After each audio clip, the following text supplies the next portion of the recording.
So I always like to pick up tools when I can. Old tools, I always feel they need a good home. May not need them, but the urge to give them a new home seems totally irresistible. So I prefer to call it collecting. Some people would call it hoarding. Those people I would call wrong. So I just wanted to share a few old tools here that I picked up in the last little bit.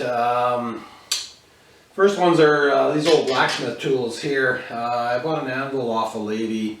It belonged to her grandfather, and she wasn't any spring chicken herself, so I'm guessing they're probably at least 100 years old. I think that's a safe guess. They're pretty crudely made, so I would say they're probably the same guy made it, or they came from the same place.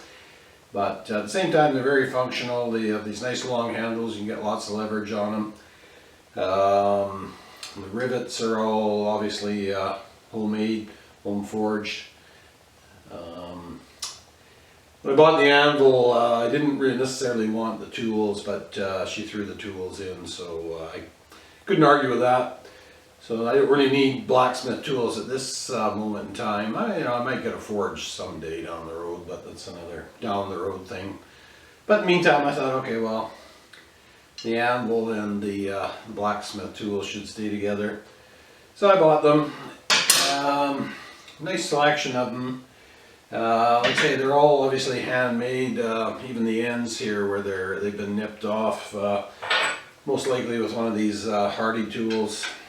Just these guys fit in the back of an anvil, and he just chopped that off. So they're more function over form.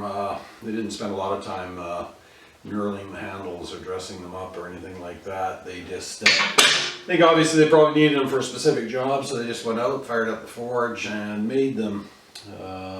This one here, it's still got a bit of a threaded end on it. I think what this was from originally, we used to have a lot of wood stave pipe in this area years ago for irrigation. This kind of resembles the steel bands that went around the wood staves to keep it all together. So I would say that this fellow came upon some of that banding and decided to transform it into a tool. So yeah, I think he did a pretty nice job.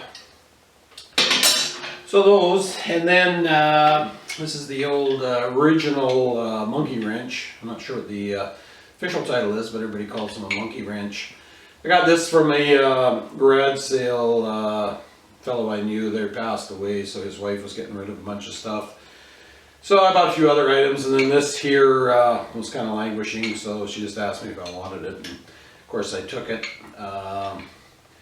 It's because it's a neat looking old tool, and I think it had a dual function here. You can also use it as a hammer if you wanted to. It's made in Hartford in the US. Again, I'd have to guess that's probably from the 20s or 30s, I would think anyways. This is an old pipe cutter. I've never seen one like this. Again, I'm thinking this is probably from the 30s and 40s maybe. The story on this one was I went up to the dump to dump off some scrap metal, opened the door of my truck, and then basically laying right on the ground by my door was this. So I just picked it up, looked at it, and thought, there's no way that should be turned into scrap metal yet. So I brought it home. I've got lots of other pipe cutters, but figured this guy needed a good home too. The actual cutters are still not too bad a shape. It's got an old cast iron handle here, and probably still works pretty good. So like I say, I decided to bring that home. And I was going through another town a while back, and the fellow on Craigslist had some stuff for sale. So I phoned him up, and most of the stuff was gone, and he did at one time have an anvil, so I just mentioned that he'd sold the anvil. He said yes, he had, but that he had another anvil that was actually better, and if I wanted to go over and have a look at that. So I did, and I went over. This is Peter Wright. This is I think it's about 70 pounds. I forget how many kilograms it is, but it's around 70 pounds. Yeah, it's kind of a neat, a little guy. Most of the Peter Wrights are larger. one I've got in the corner over there that I bought from that lady, it's 175 pounds, and then I actually have one in my other garage that's 400 pounds.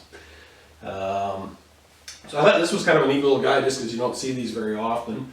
I guess what it was probably like for a farrier or somebody that traveled around and doing horseshoes and that type of stuff. Again, I didn't really have a need for a small portable anvil, but once I saw this guy, I figured, it needed a home too. So, like I say, this it's unusual. I haven't seen that many of them. I'm guessing this one as well has got to be at least 100 years old, maybe even older. So that's just a few of the old tools, the old homeless tools that I've given new home to. So I thought maybe you guys might be interested in seeing them. Talk to you later.